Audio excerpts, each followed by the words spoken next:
С наступлением холодов все начинаем очень часто болеть, и поэтому я решила с вами поделиться очень легким рецептом от кашля. Разрезаю лимон, выжимаю сок. Весь лимон можете не использовать, нам понадобится 1 столовая ложка.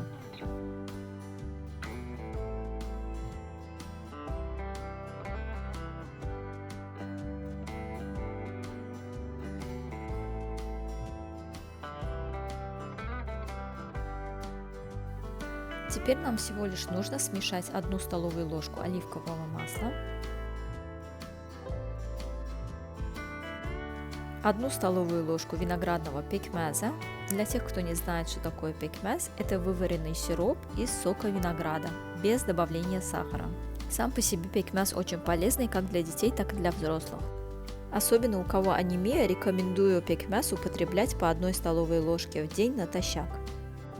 Далее добавляем 1 столовую ложку лимонного сока и все хорошенько перемешиваем.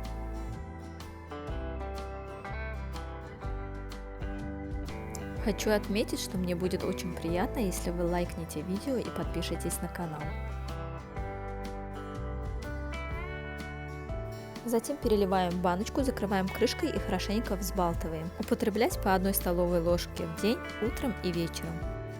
Перед каждым употреблением не забудьте взболтать баночку. Желательно готовить помалу и по окончанию приготовить заново, потому что это не составляет особого труда.